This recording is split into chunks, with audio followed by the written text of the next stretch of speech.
We have discussed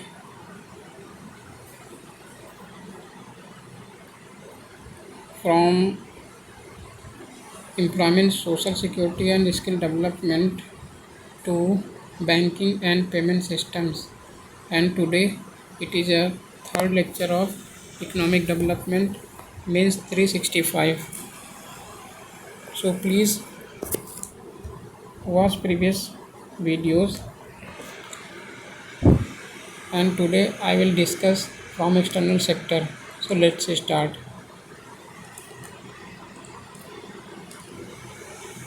First is export sector. So context of export sector, that US dollar 770 billion was India's overall export merchandise and services combined in 2022-23. 1.8% was India's share in world's export, China 13% and US 9%. And India's exports are about 18% of its GDP. And India's services trade has been a major driver of its export. So this is, remember, that India's services trade has been more than that of other sectors of in the context of export sector. And reasons for India's underperformance in export. So what are the reasons? First is low level of India's participation in global value chain.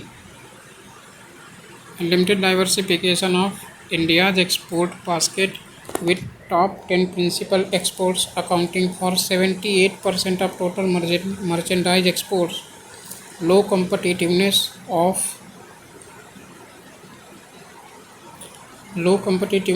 of Indian products due to domestic factors like lackluster infrastructure, complex land and land laws, and inability to exploit comparative advantage in lower skilled and labor intensive exports.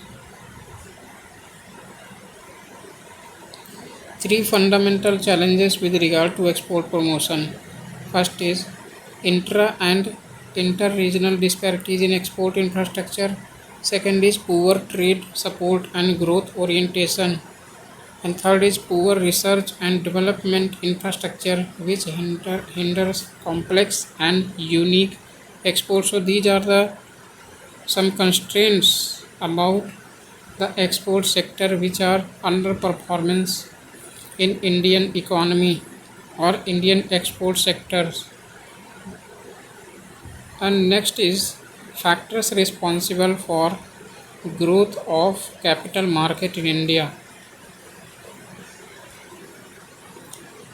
First is self-reliance. What is self-reliance?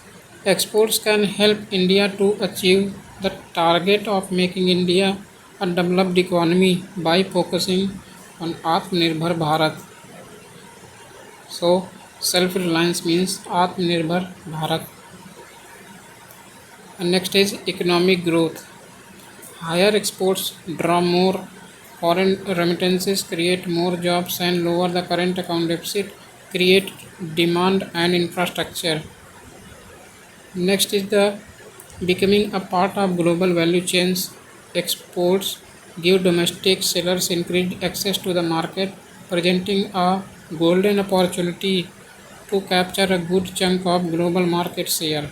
So keep this, remember. Next is mitigate regional disparities. Improving the export competitiveness of states can mitigate regional disparities through export-led growth and the consequent rise in standard of living. And what are the steps to boost India's exports? So first is roadmap. Remission of duties and taxes on exported products scheme. So this is the scheme of the government of India, which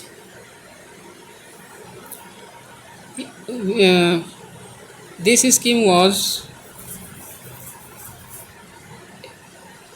this scheme replaced MEIS, merchandise export from India scheme, and MEIS was replaced by road tap. This is a new scheme launched by the government of India, so keep this remember. Okay. Next is service exports from India scheme or service sector services. Okay, and advance authorization scheme, allowing traders to import raw materials at 0% import duty. Export promotion capital goods scheme, export preparedness index. So keep this in mind, it is very important. Export preparedness index as a data driven endeavor to identify fundamental areas critical for substantial export promotion. Next is the restructuring of Department of Commerce to make India a key global export player. Other initiatives: India Exports Scheme initiative to increase MSME export, capital infusion in Export Credit Guarantee Corporation, and production linked incentive to provide in 14th sector. Okay, so keep this in mind, that 14th sector. And next is continuation of National Export Insurance Account. What are way forwards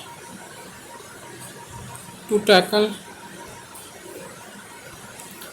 underperforming of exports, and what are the suggestions for post-COVID times? Increasing competitiveness of made in India products. This is the first factor. Promoting ease of doing business, improving India's manufacturing based trade, focus on research and development for greater innovation and improving the quality of Indian products. Next is exploring and strengthening potential sectors.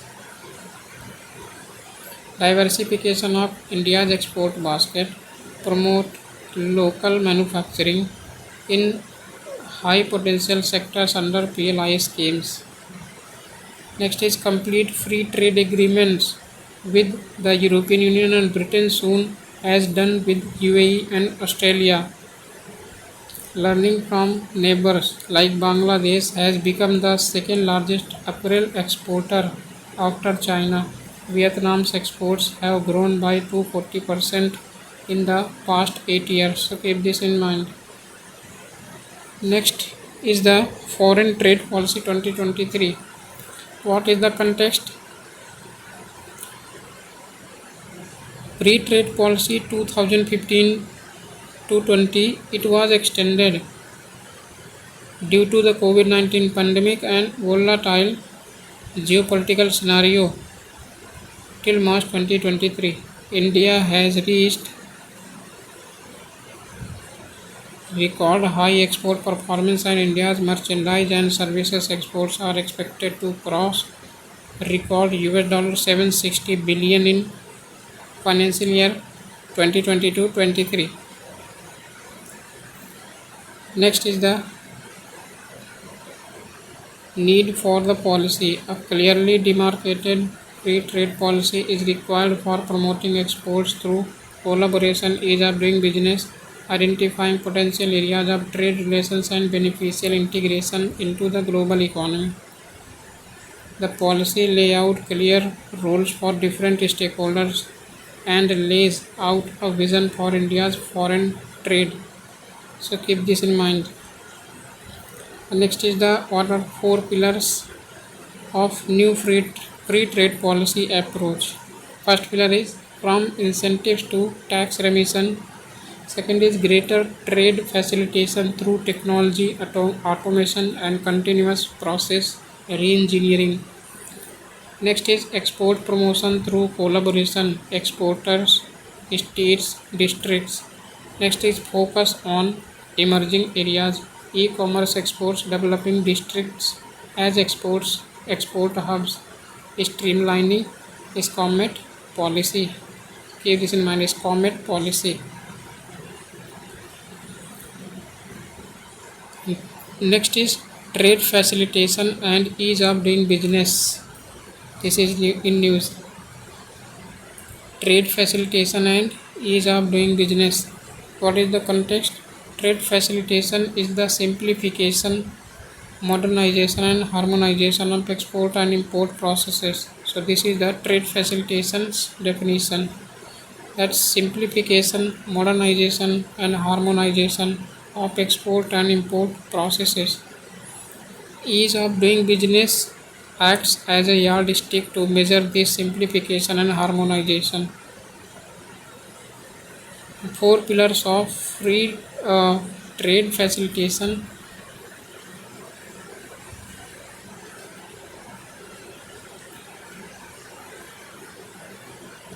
In this context, 4 pillars of trade facilitation. Accreditation.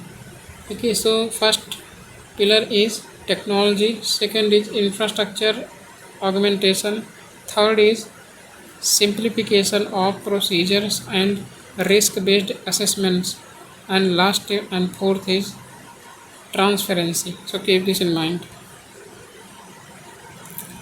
What are the initiatives taken under this trade facilitation? So, National Committee on Trade Facilitation to facilitate coordination and implementation of WTO's trade facilitation agreement, and initiatives by Directorate General of Trade, Foreign Trade. Directorate General of Foreign Trade acts as a facilitator of exports and imports. Niryat Bandhu. This is the scheme of the government of India, Niryat Bandhu. Under this, being implemented for mentoring new and potential exporters. Next is issuance of electronic importer exporter code. So keep this in mind. Electronic importer exporter code means EIEC. IEC is a 10-character alphanumeric number allotted to an entity and is mandated for undertaking any export or import activity. E-certificate of origin means ECOO, online facility for certificate of origin. E-certificate of origin has a unique number, means a unique identification number or unique document identification number, and a QR code for validation. Online facility to file quality control and trade disputes. What are the initiatives for trade facilitation at customs? So under this, 24/7 customs clearance in 20 seaports and 17 airports. In single window in customs. E-Sanchit. Under E-Sanchit, enabling paperless clearance environment. So keep this in mind. Okay. What are the benefits under? Next initiative is Pan India. Next is the Pan India implementation of faceless e-assessment in imports. Turant Customs and Turant Subidha Kendras for contactless customers clearance processes. So keep this in mind. Towns of export excellence for development and growth of export production centers. Under this, selected towns producing goods of rupees 750 crore or more may be notified as trade towns of export excellence based on the potential for growth in exports. Towns of export excellence in handloom, handicraft, agriculture and fisheries sector, threshold limit would be rupees 150 crore. And next is rationalization of the criteria of status holder certification. Status holder certificate is to recognize exporter firms as business leaders who have excelled in international trade and have contributed to the country's foreign trade. Under this rationalization of the criteria of status holder certification, privileges to status holders include clearances on a self-declaration basis, exemption from various documents, preferential treatment in consignment handlings, etc. And next is what are the benefits under trade under this town of export excellence. Towns of export excellence. What are the benefits under towns of export excellence? That is three benefits: recognition or credibility to industrial units while exploring or expanding into newer markets. And second is the Market Access Initiative scheme provides financial assistance to recognized associations of units on priority basis. So keep this in mind. And third benefit is common service providers in towns of export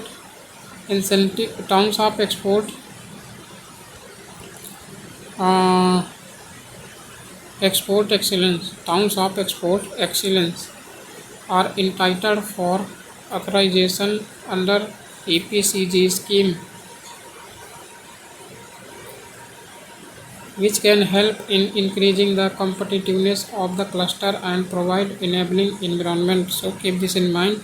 That are three benefits of towns of export excellence.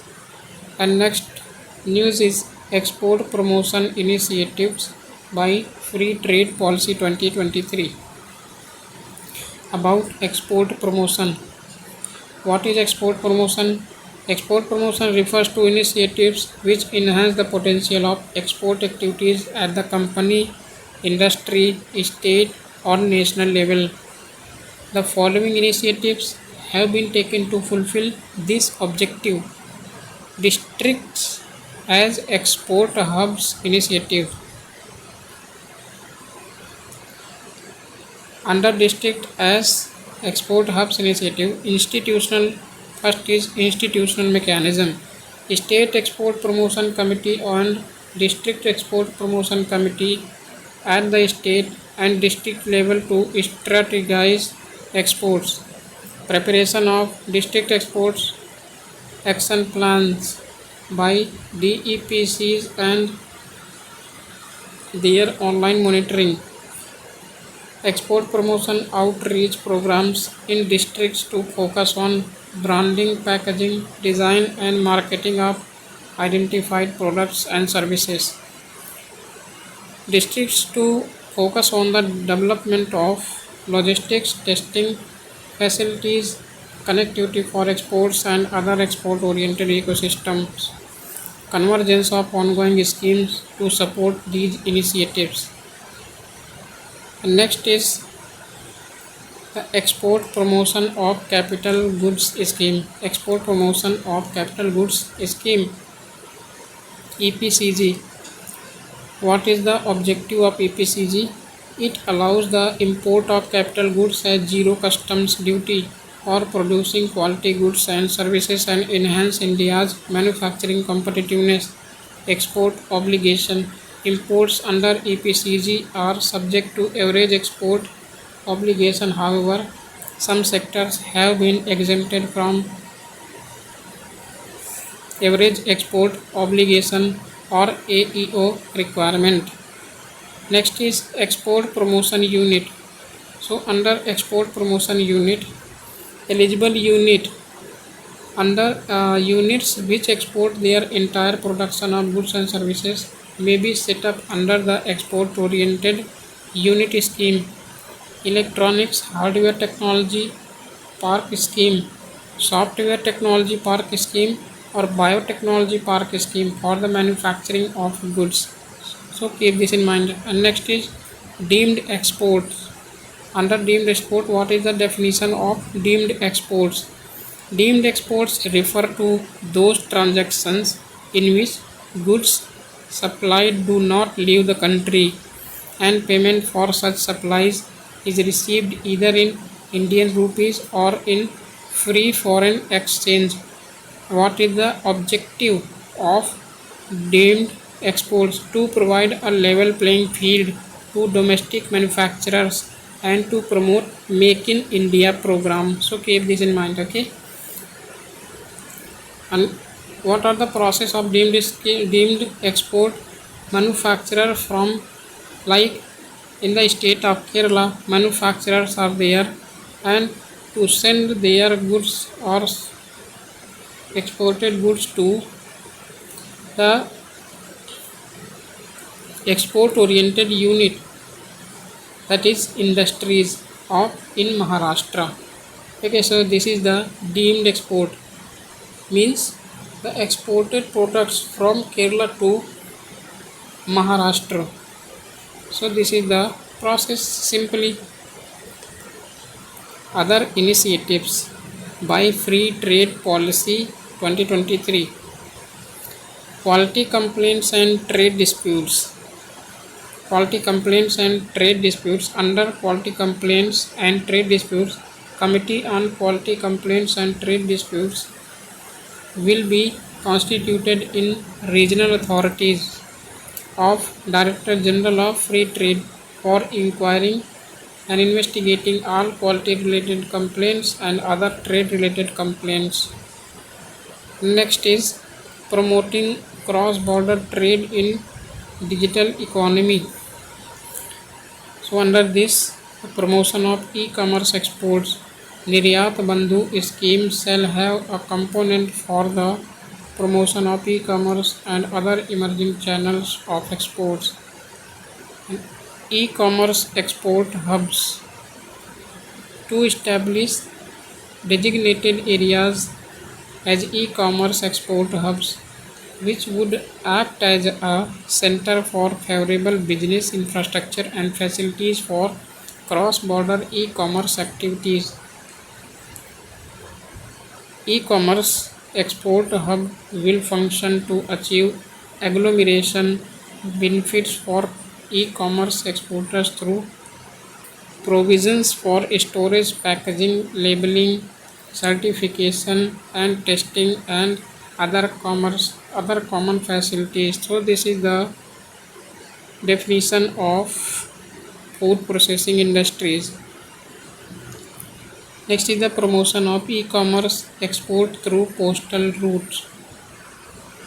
Under this, Dak Ghar Niryat Kendras shall be operationalized throughout the country to work in a hub and spoke model with foreign post offices to facilitate cross-border e-commerce. Next is duty exemption or remission scheme. Duty exemption or remission schemes, advance authorization. Under advance authorization, imports under advance authorization are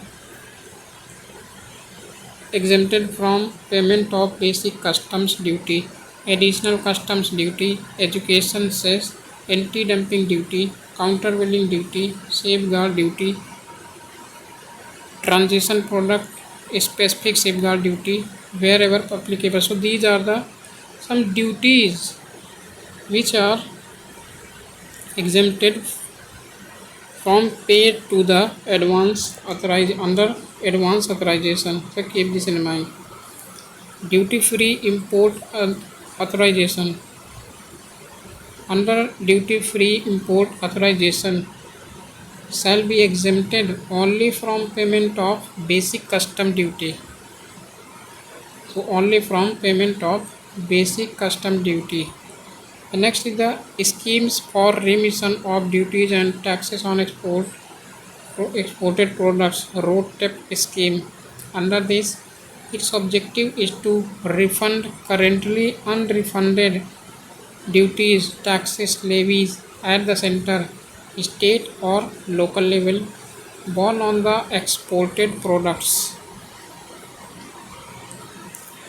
Next is the SCOMET scheme. Under this, what is the full form of SCOMET?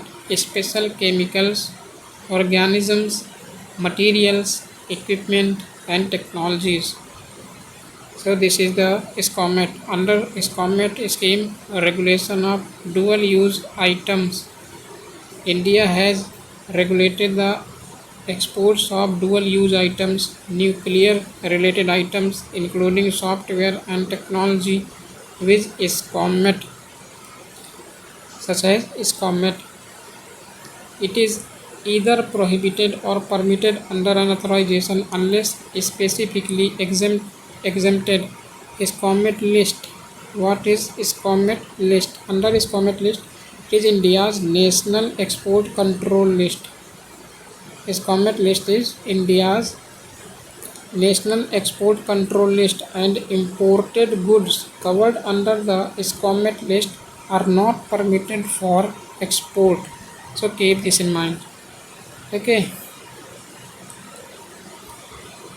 Next is the foreign direct investment, FDI, in the short form FDI. So status of FDI in India. 10% growth has been witnessed in growth of FDI in 2021 compared to 2020. So keep this in mind, and expected to reach to the tune of 100 billion. And fifth largest recipient of FDI in the world. Second is China and US is first. And computer software and hardware is the highest share of FDI in India. FDI into India reached an all-time high of 83.57 billion in 2021-22. What are the significance of FDI in India?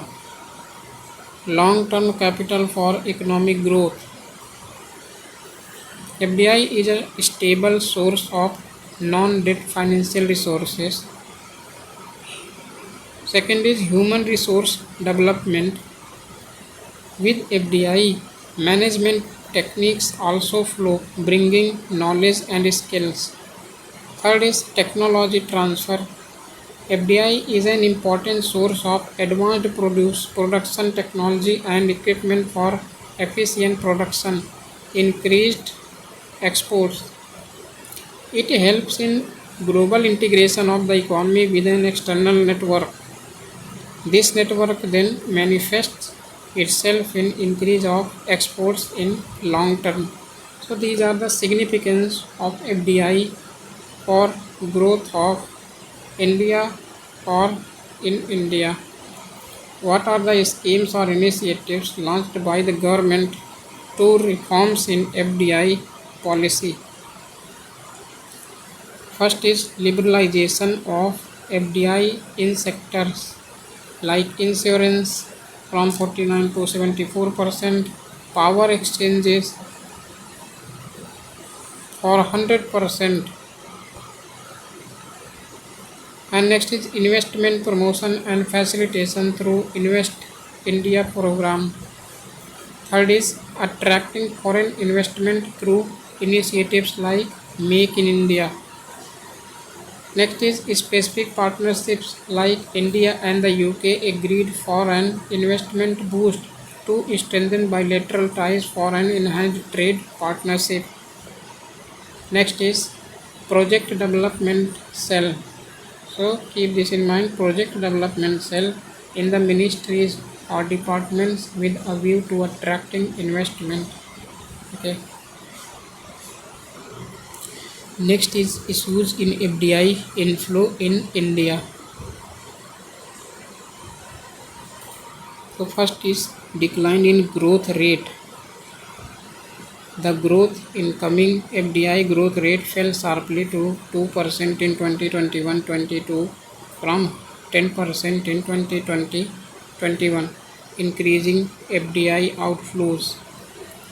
The net FDI inflows, what coming in minus what going out, fell by 10.6%, means 39 billion net FDI in financial year 22 in comparison to 44 billion in financial year 21, concentrated to few sectors. Around 50% of the total FDI inflow went into just 5 sectors: services, computer, trading, telecommunication, and automobile. Next is few pockets of FDI, like 70% of the total inbound FDI was limited to 3 states. Use of offshore financial hubs and tax havens like Cayman Island continue to feature in top FDI sources. Low actual realization of commitments. The gap between MOUs signed and actual FDIs remains high. Lesser reinvestments. Foreign investors prefer to take surpluses out of India rather than reinvest. What are the way forwards? Continue policy reforms and ensure stable public finances to overcome uncertainty in the minds of investors. Improve transparency and efficiency of governance to build confidence in foreign and domestic businesses. Take initiatives to diversify FDI with protection of environment, culture, and small businesses for holistic development of India. Direct tax reforms to check rooted investments through tax havens. Gradual liberalization of non-statistic sectors to diversify the sectors with receive FDI. So keep this in mind about the FDI status in India.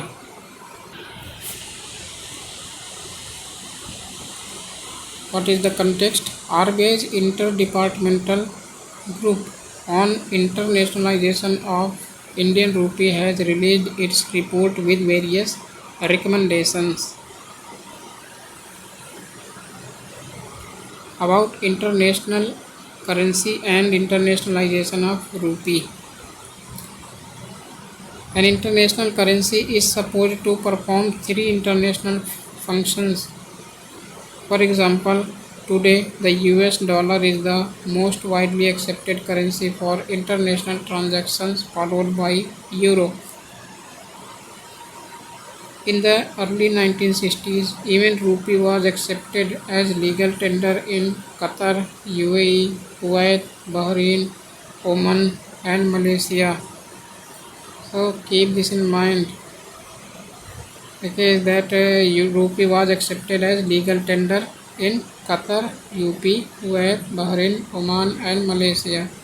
But today almost 86% of India's imports as well as 86% of the exports are invoiced in dollars.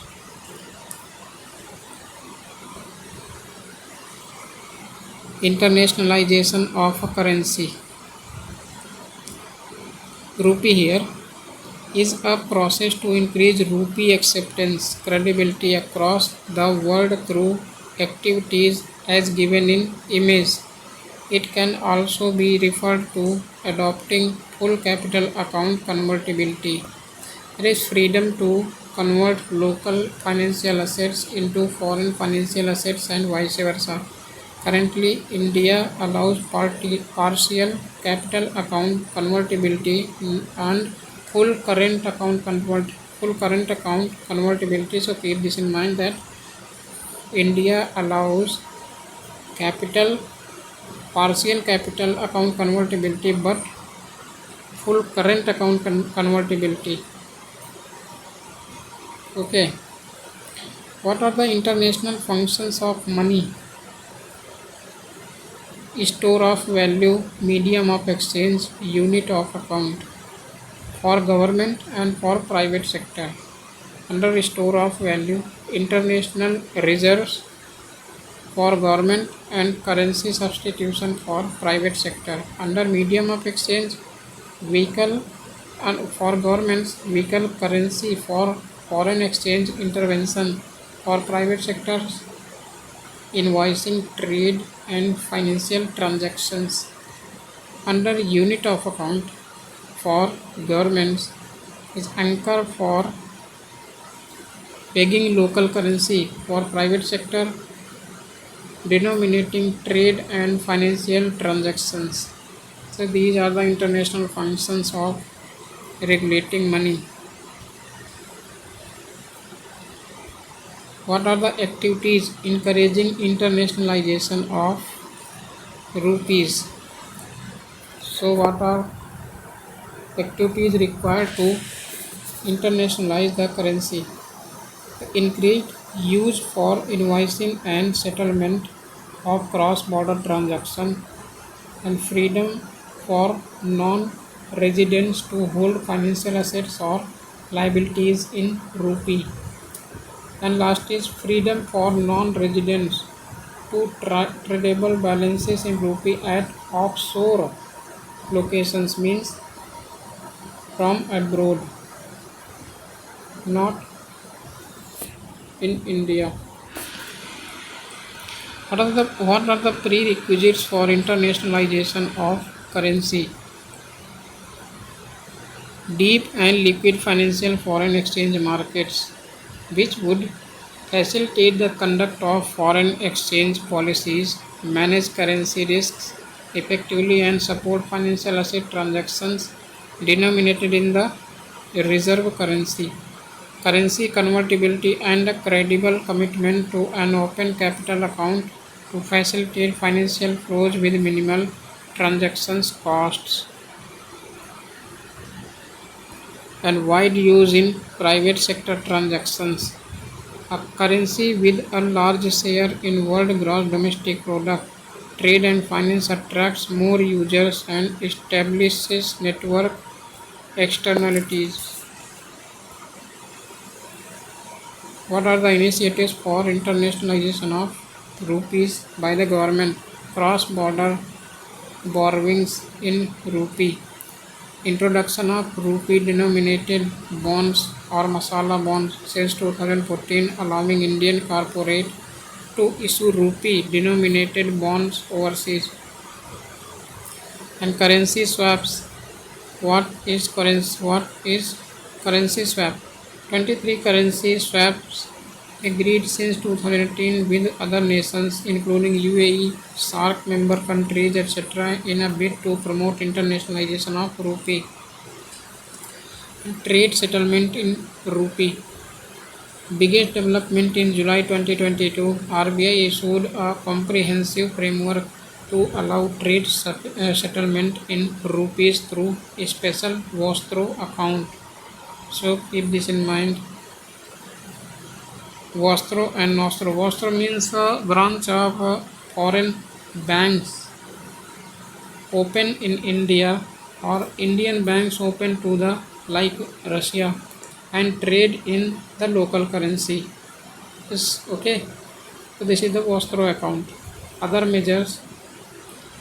Exploration on domestic currency is used for regional trade settlement at Asian Clearing Union, enabling condition to link domestic rupee interest rates and currency markets with offshore rupee markets, permitting primary dealers to act as markets in foreign market to improve market liquidity.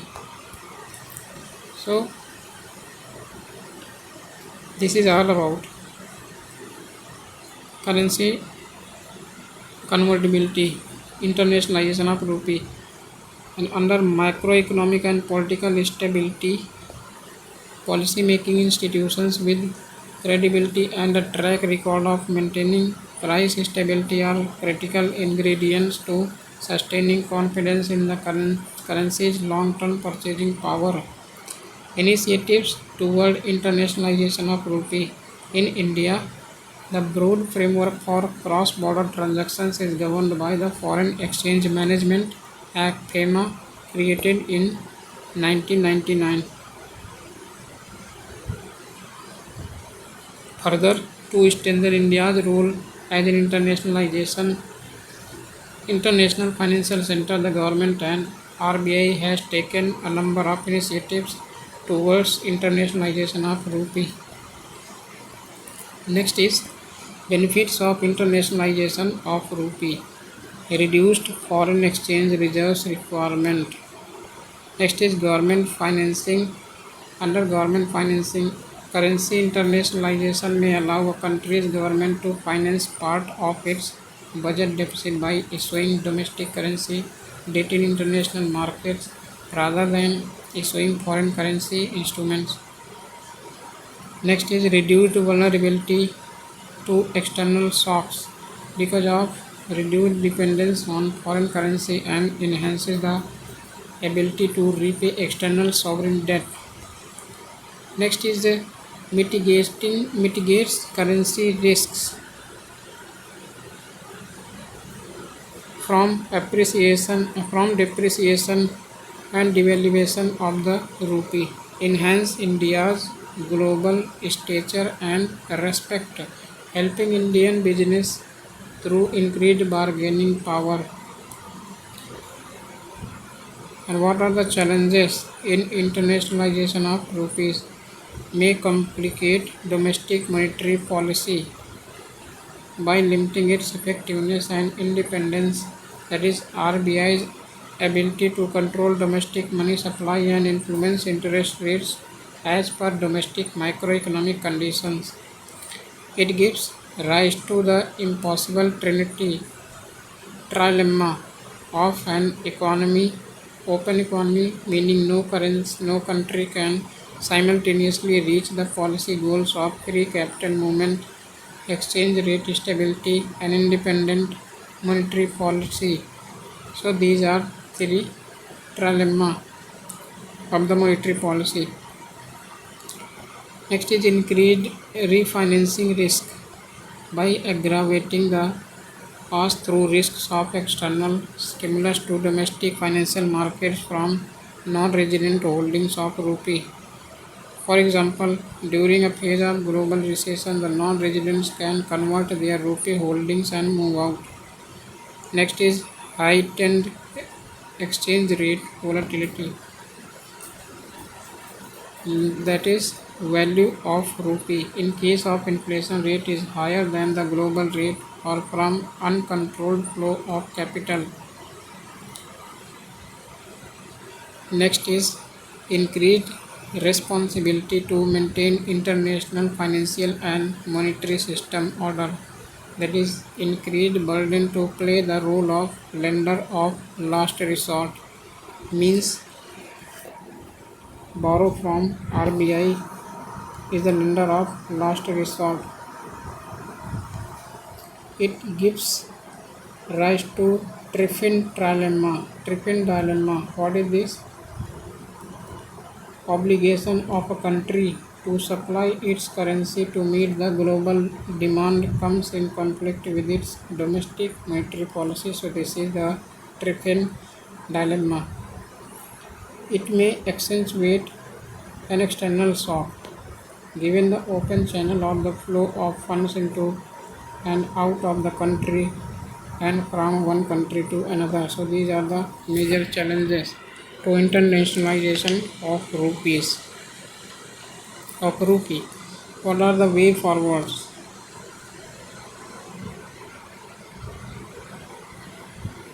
Short-term goals, timeline for implementation up to 2 years. Under this, adoption of standardized approach for central bank swaps and settlement in Indian rupee in bilateral and multilateral trade agreements.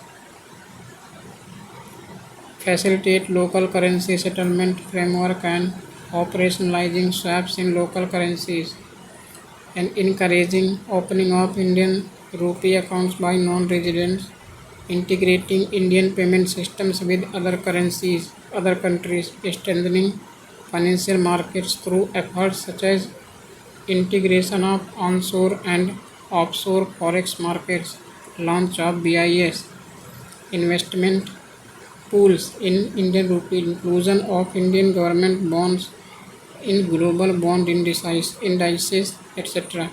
Recalibrating the foreign portfolio investment regime to facilitate more conducive environment for foreign investments into Indian debt markets. So keep this in mind. And second is medium term goals. What is medium term goals? Timeline for implementation 2 to 5 years. First is that up to 2 years, and second is from 2 to 5 years.